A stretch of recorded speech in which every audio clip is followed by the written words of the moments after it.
Welcome, everybody, to the latest episode of Oh Captain, My Captain, as we head into week 12 of the NFL season. This is a special Thanksgiving Day edition, and with not one, not two, but 3 Thanksgiving Day games this Thursday, we decided to flip a coin, and since Doug lives an hour and a half or so from Dallas, we went with the Raiders versus the Cowboys.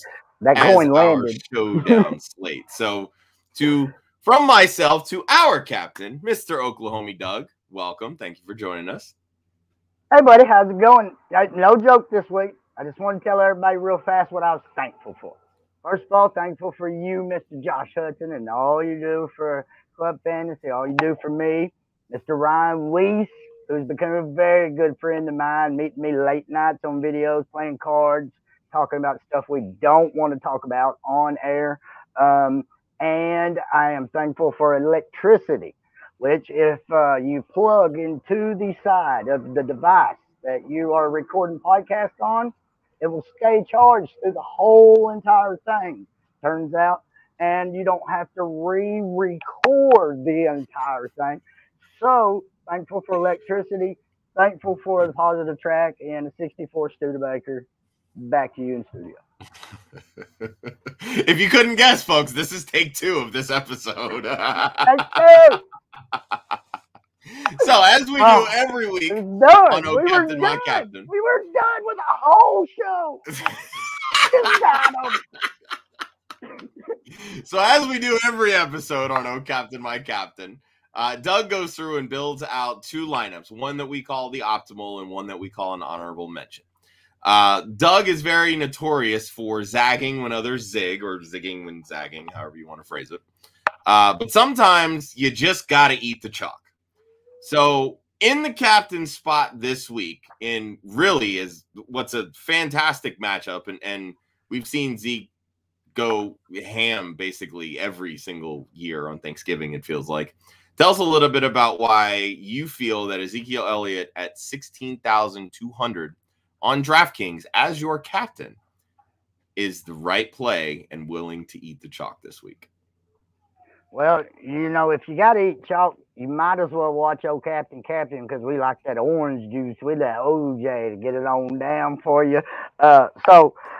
Zeke, 132 yards per game.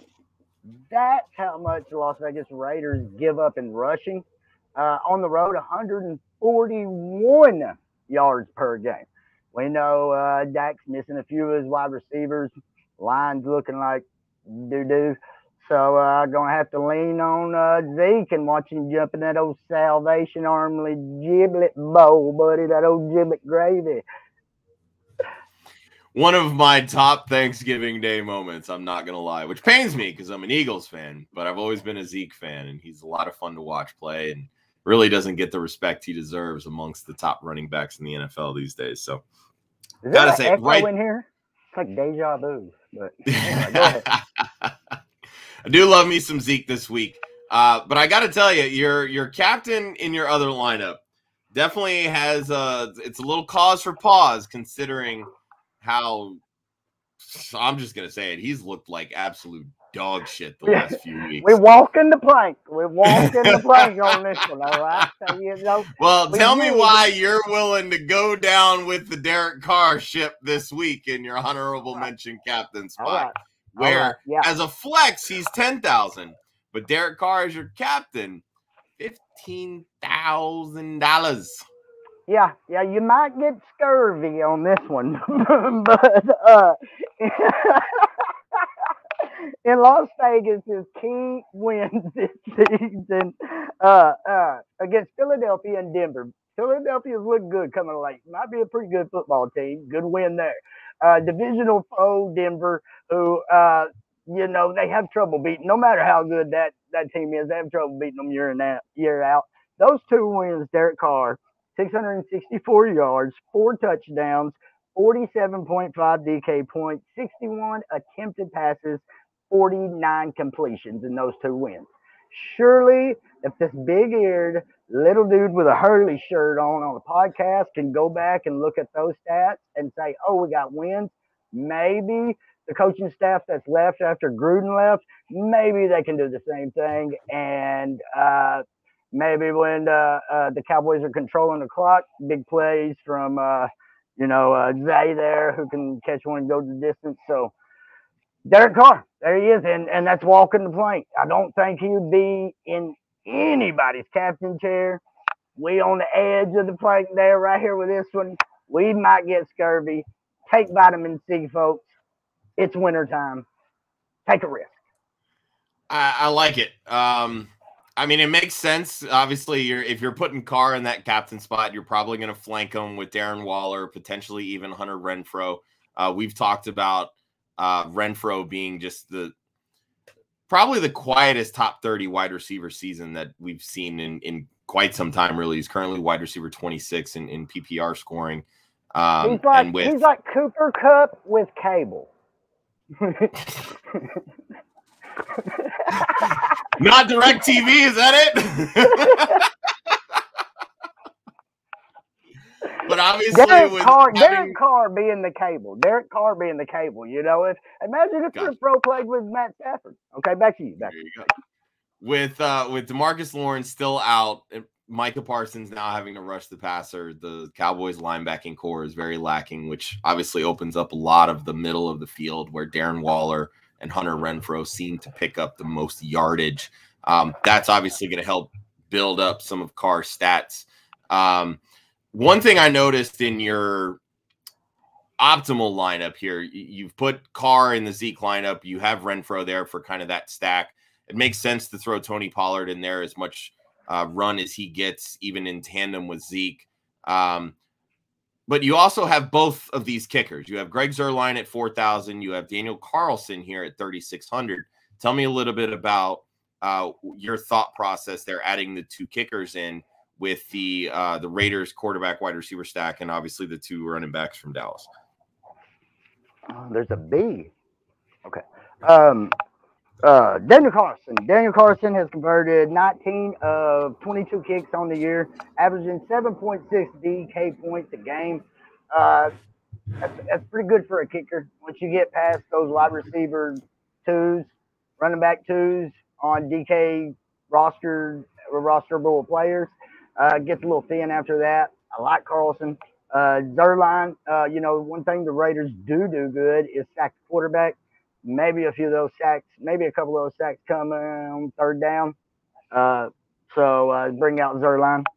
That's how it is. The pretty tough filling out a lineup this week, maneuvering it around once you get past those wide receiver twos, running back twos. Pretty tough this week, but I do like these two kickers. I don't think they lay a goose egg for you like it can be done with a kicker. Yeah, I like the Zuerlein selection. The Raiders allowed 9.5 DK points to kickers, which is 7th most among teams. As you mentioned, they do get after the quarterback, so I think there's a lot of opportunity for some field goals in this one. So talking about Derek Carr as your optimal captain, or excuse me, your honorable mention captain, we talked about kind of, in a way, logically speaking, pairing him with Waller and Renfrow. You've left out Renfrow in this one, but you've added Dak, and as poorly as Dak played last week, he seems to bounce back pretty well from not only losses to the Cowboys, but also very poor performances. The Raiders don't give up a ton of fantasy points or even DraftKings points for that matter to the quarterback position. And without Cooper this week, still not off the COVID list, potentially without CeeDee Lamb, still not cleared from concussion protocol, Dak Prescott's going to be without two of his top receiving weapons, leaving only Michael Gallup and then Dalton Schultz, who personally I absolutely adore this week. He's only 7,600 as a flex. And if you wanted to even try out a captain's lineup with Schultz leading the way, he's at 11,400, so pretty reasonably priced, allowing you to get some of these higher priced options a la Zeke and Waller into these lineups with him. The Raiders allow the second most DraftKings points to tight ends at 17.1 DK points per game. And this is the part that I love the most. From weeks 2 through 9, when Michael Gallup was out of the lineup. So basically, the Cowboys only had their top 2 wide receivers. Dalton Schultz was the tight end 5 over those 7 weeks. Now you're telling me without Cooper, potentially without Lamb, that he can't be top 3, even the top tight end, not only in this Thursday slate, but over the entire weekend? Yeah. Sign me up for adding Dalton Schultz into this lineup, which I love the fact that you've done here, too. You have Derek Carr as your captain. You've put Waller and Prescott, and then you've added Schultz and then flanked him with Daniel Carlson, who we've talked about, and then kind of a low-dollar pitch play here with Zay Jones at 1,200. Now, I know we typically go through and talk a little bit about some of these, cheaper dart throw options. Give me a little bit of, what you're seeing from Zay Jones and what makes him worth that, say, 1,200 before I, throw out a couple other cheap dollar options. To be honest with you, like I said, it gets a little ugly once you get past those second string quarterbacks. Zay Jones has 1 catch in every game this year except 2, has longs of 43, 37, and 60. There's no doubt in my mind he continues the streak and catches one in this game. Let's cross those fingers and hope one of them is a touchdown. If we can get Zay Jones in the end zone tomorrow on Thanksgiving Day, I think we have a chance of winning some real money with this lineup right here. I think we have a real chance. If one of those catches from Zay Jones goes to the house, maybe a 32-yarder, just something like that. If we can get him in the end zone, I think this lineup is money. Are you going to let me back on the boat now? Look, I don't hate it. Zay Jones, we've seen Derek Carr talk a lot about Zay Jones, first one in, last guy out, how they sort of have this connection. He's running basically as the 3rd wide receiver in this offense. It's Bryan Edwards, it's Hunter Renfrow, it's Zay Jones. We know that Deshaun Jackson came over. He's only played 9 and 16 snaps over his first 2 games, with the Raiders over the last 2 weeks. But again, speaking of some of these low-dollar punt plays, I'm going to throw Deshaun Jackson's name out here. He's only 2,200, a little bit more than Zay Jones.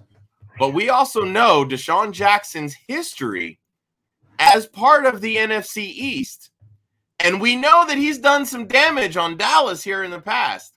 Just his last game alone, played against Dallas, in Dallas, of Week 16 of last year, he had 1 catch for 81 yards and a touchdown. That is literally what Deshaun Jackson brings to the table.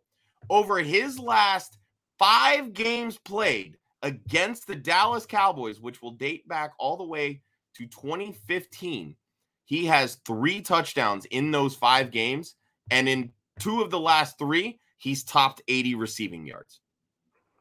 That's the type of game-breaking ability that Deshaun Jackson brings. So as you see, 9 snaps in Week 10, 16 snaps in Week 11, he's starting to get more familiar with this offense. I understand we're coming shorter week, but they're going to work specific plays for him. We've seen Trayvon Diggs give up a lot of big plays. We also know how fast Trayvon Diggs is. All Deshaun Jackson needs to do is get behind Trayvon Diggs, and that's still at 34 years old what Deshaun Jackson does better than any wide receiver in football. I just got one question for the witness. How many of those games was Derek Carr his quarterback? Oh, none of them. Okay. All right. I rest my case. Okay. I'm just saying, history tends to repeat itself. What I'm saying is he has a little bit more rapport with Zay Jones. I 100% agree. I don't think he should be priced even higher than Zay Jones. I think he should be around the $1,200 range. That's my I think, honestly, he should even be cheaper than that, considering he's now on his 2nd team this year. Yeah. I don't make the prices. I just come up with the stats to back them up. Yeah. Just thought 22 was a little steep. No. Again, it is steep, but again, that's one of those instances where if you pay up to put Dalton Schultz in the captain spot, you don't have to pay down for Zay. You can throw the dart there with Deshaun instead. Yeah. Okay. I But a couple prefer other the man low dollar that guys that I do like that are seeing a little bit more snaps. I'll talk about Malik Turner with the Dallas Cowboys. We saw a couple weeks ago, a few touchdown catches in a game. Again, no Cooper, potentially no Lamb. Turner now becomes the wide receivers 3 in that instance, or even over Noah Brown, who was getting a lot more run recently. And then another guy that I think is starting to kind of work into this running back rotation. If this becomes a blowout, I think you could see some Corey Clement come into this game, and he's only $200. At that point, even 3 points is a win for $200. So those are a couple guys that I would pay attention to that are much lower on the pricing scale this week. That's it for our Thursday night coverage of the Raiders and Cowboys. Doug, any final words before we hit end broadcast? The giblet gravy gonna set it off, baby. That's it. That's it. Just a little giblet gravy song. That's it. For Doug, you can find him on Twitter at Oklahomie Doug. For myself, at the One Hudsonian Joshua Hudson. We'll see you guys next week. Week 13. Have a happy Thanksgiving. We appreciate you guys and everything that you do to support us. Feel free to hit that subscribe button as we approach 300 subscribers. I'll give away some more signed jersey swag. Got all kinds of stuff in my little treasure trove. And I love giving stuff away to people that support us. So we will see you guys next week. And Hanukkah and celebrate Hanukkah. Peace out, everybody.